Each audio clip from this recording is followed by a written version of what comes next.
Hi, welcome to the award-winning Ed Brown Show. We got something special. We're going to talk about Black history. We're going to talk about the economics of it and also honoring people that are honoring this month here on the Ed Brown Show. That's what we're doing. And we're going to show the young people they got to get into the economy of this country. And you know who we have here, you know, the dynamic Edwana Larkin. She's going to tell you about these youth from Roosevelt High School. Welcome, Edwana, to the Ed Brown Show. Well, thank you, Mr. Brown. Glad to be here. And February, you know, is Black History Month. It's good to be here. Good to see you again.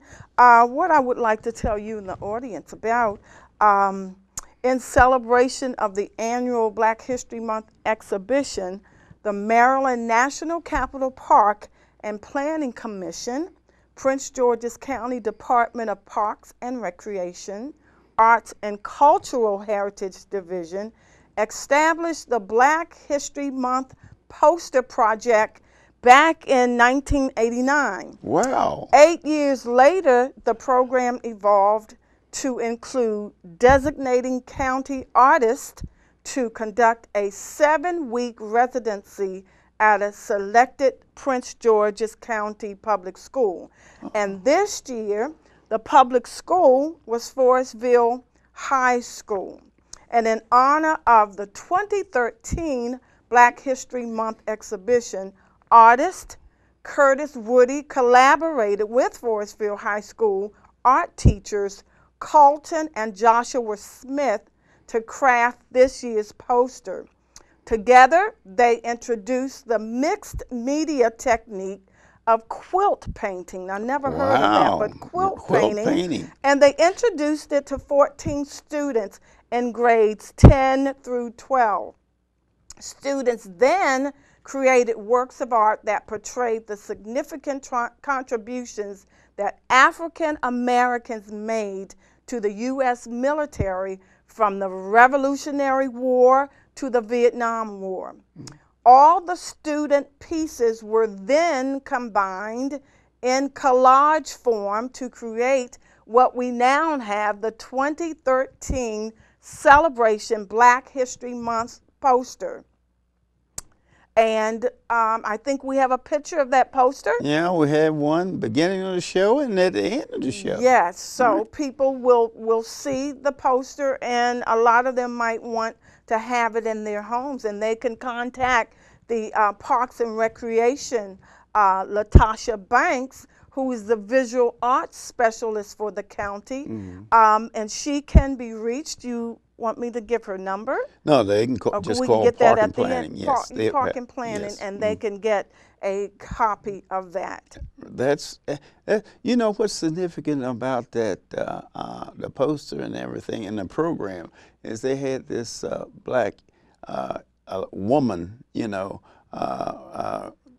tooting the horn, you know, or what is it, reveille or something like. And I thought that was a very unique display that they came up with, you know. In the program, they had a young man that was a Korean War veteran that was the guest speaker there. And he talked about the differences. He was involved in the service in between segregation and integration. You know, during the Korean War, I think it was in the 50s. See, and so they just had integrated. So he was just saying the adjustments that he had to make. You know what I mean? Because when he first went into service, it was segregated, and while he was there, they integrated. And he was showing the differences of how things changed. He went overseas to Korea and everything, and when he went over, they were just about segregated, and when they came back, they were integrated. But the thing that's very significant about it is that the women in this country have really stepped up, and I don't think that they are given the credit that they deserve. You know, they generally de-emphasize or the things that they do, but that's very important to have the backup because you know for yourself having the women backing up the men that was a moral, morale builder and, also and for I think, now they're recognized. You know, they were nurses. Yeah. And in that's the, in very the war, important. whether it was World War I or World War II. So I think women are getting their recognition, their due respect, and of course. Our President Obama has just sanctioned women, to work in combat. Right. To be Exactly. in combat. Right. So, Yeah.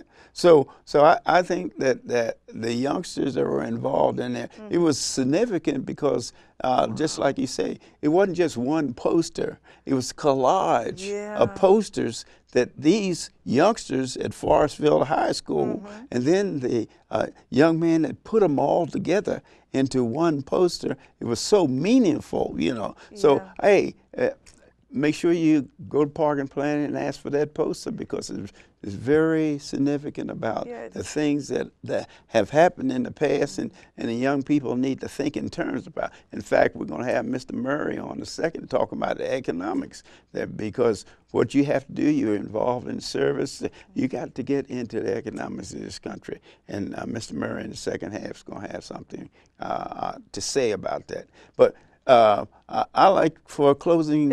It celebrates the poster, and I've seen it. It really celebrates the historical achievements of African American men and women here in Prince George's County. That's what they focused on. Yes. Prince George's County. Well, I thought that was so very important because they gave examples in the history, gave examples of the war and the types of things that were going on during that time. During the war, they still at that time they had segregation, but still the blacks in service carried their duty with honor. Yeah, well, there were several wars. You know, the Spanish-American War. There was the Vietnam War, World War I, World War II, the Korean War. So there were, several wars. That were involved in that poster during that time. So I thought that. The idea of having a woman, at Horn generally is for reveille or or either sometimes they use that the sun be going down. You know what I mean? We're steadily changing. Right. So you've heard it here on the Ed Brown Show, and we'll be celebrating, Black History Month the whole month. We started off with Bowie State and the fantastic things they're doing, and we're going on this entire month on Black History. If you have anything you want to ask, just give us a call. You have the number. Okay, what we're going to do, we're going to get involved in the second half, and that we have Bill, William, Murray. See you in a second.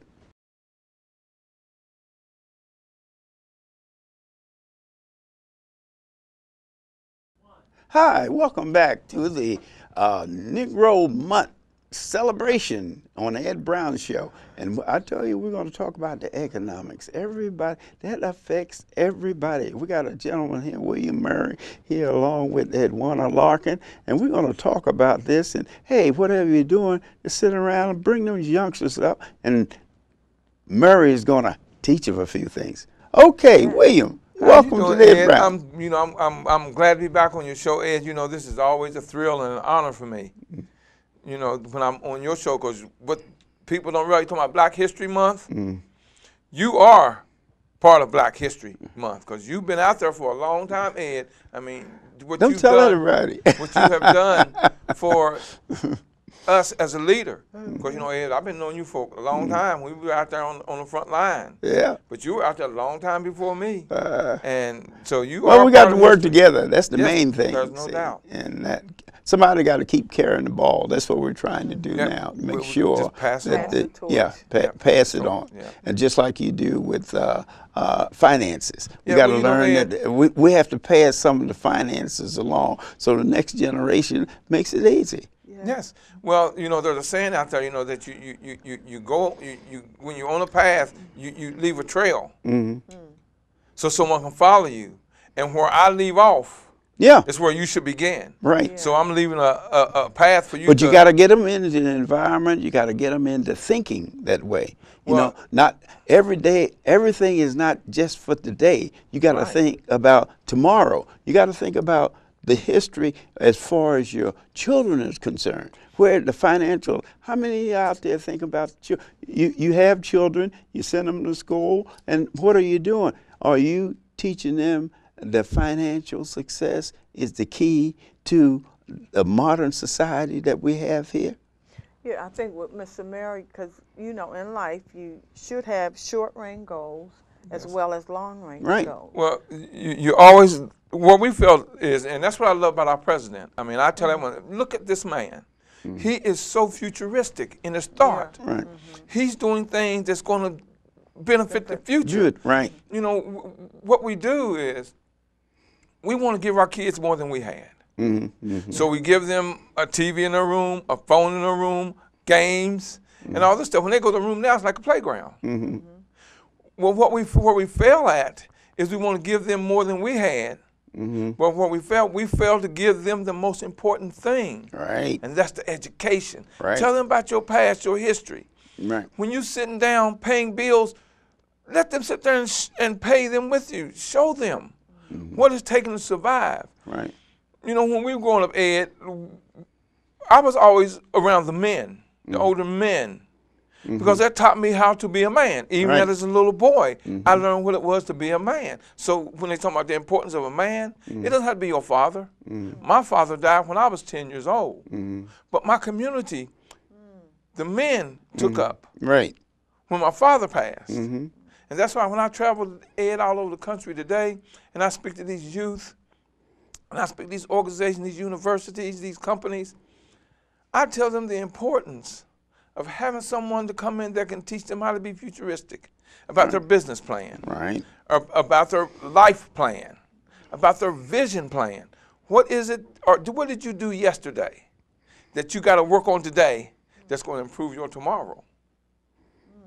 Yes. So you got to think futuristic. Sure.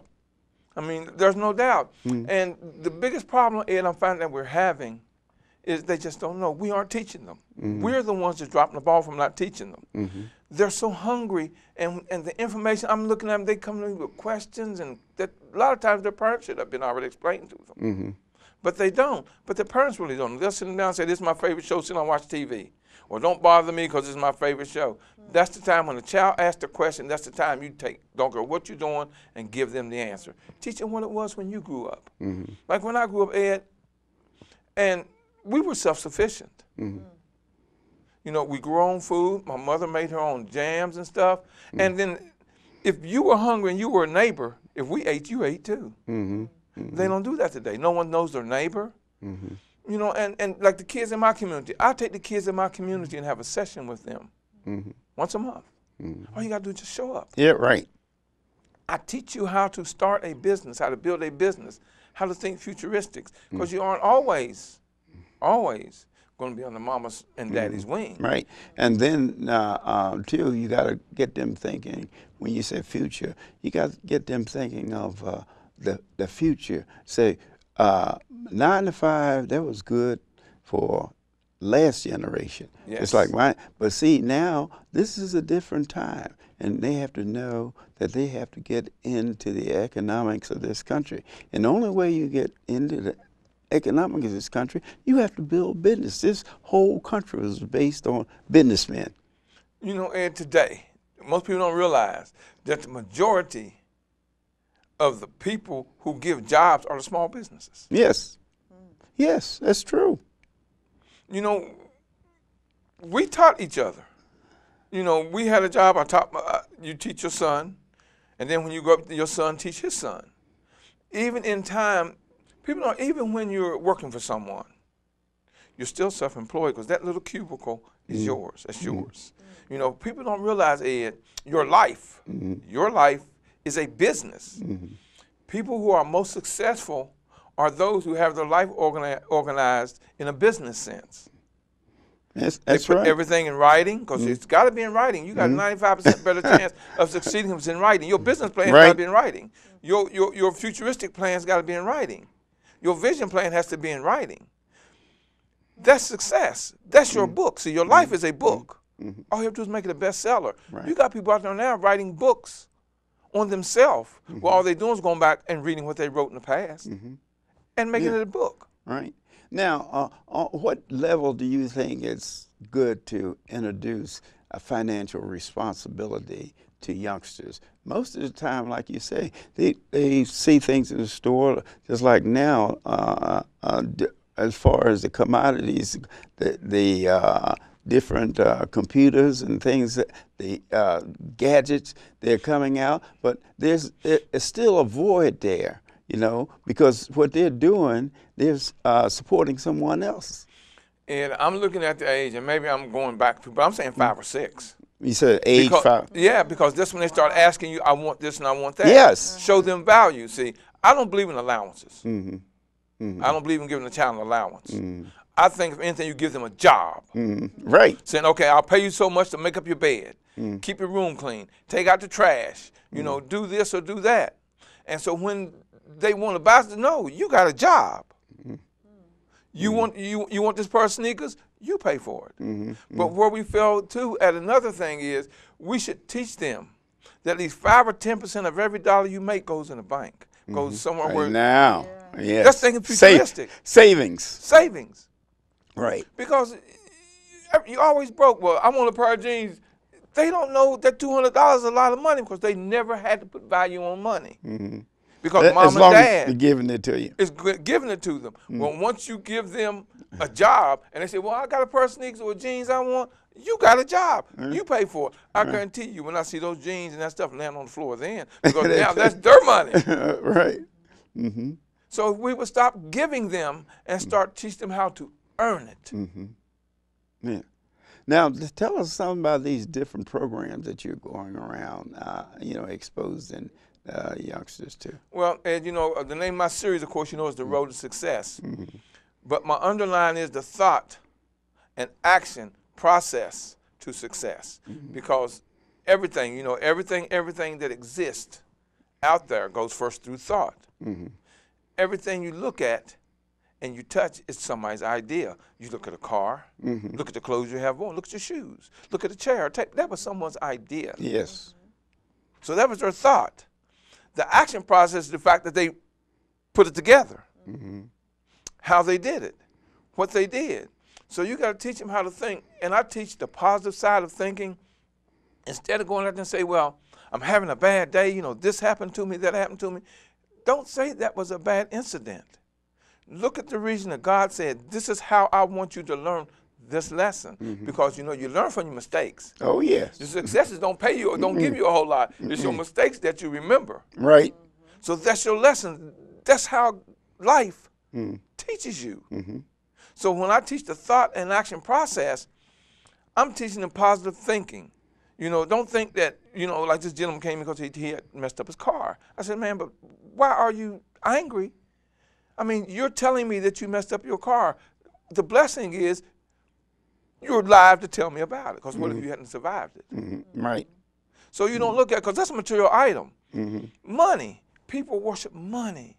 It's a material item. In order to be successful, see, this is thought. When I'm teaching you thought, you don't work for the money. You work for the success of it. Now, Ed, I've also a realtor, and I'm one of the top realtors in the DMV, the D.C., Maryland, Virginia area. Right. And the reason is, Ed, I put no value on money. I mean, money's valuable, yes, but it doesn't mean that's what I'm working for. If you come to me and say, Mr. Murray, I want a house, 3 bedrooms, 2 bath, with a garage, a basement, and I don't want over $250,000. Well, if I sit down and go on a calculator and I start counting, oh God, this is how much money I make. Well, I just put the devil into the equation. But now, if I want to do it and live it through a positive life, through a spiritual meaning, I don't look at the money. If I find you a house that you're looking for, that you want to move in, and I find you that house, when we go to settlement and I hand you the keys to your house, I'm successful at giving you the American dream of home ownership. The payday is automatic. Right. So I'm working toward the success, not the money, because I'm successful giving you what you want. The payday is automatic.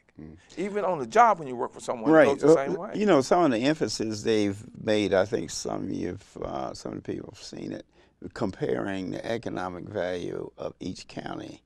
I think they named the counties and the counties around this particular area.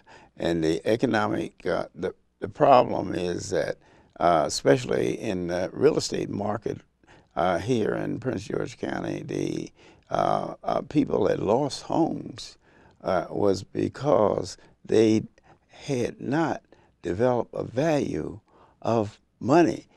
Say, if you making X number of dollars, you have to budget your money. That's what a lot of people, just because John Jones has a item or something like that you want, if you can't afford it, you just don't get it. See, You don't keep up with the Joneses. yeah, but that's a thing that is tough for young people, especially. I got to get them sneakers because right. that's the latest thing. Right, I because got to get this because the latest thing. I think as far as that's concerned, those the athletic items and the you dealing and the electronic items are the highest selling items going. You see, okay, Why? and then you look at so many other things, the different industries that are not really that Black Americans could actually do well in, and that's athletics and entertainment. Entertainment, yes. They do well in that because that develops, that points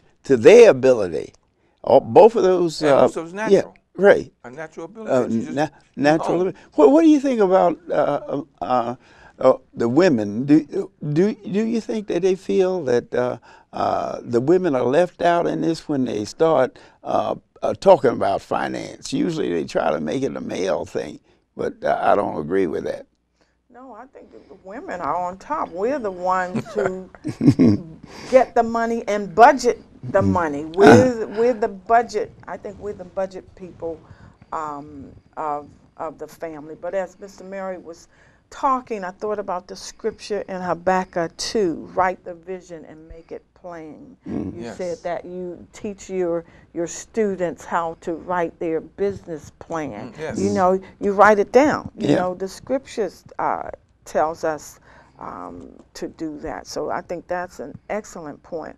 With anything, you have to see it. You write it down and make it plain. You know, Ed asked a question, and I'm going to show you how correct both of you are on that.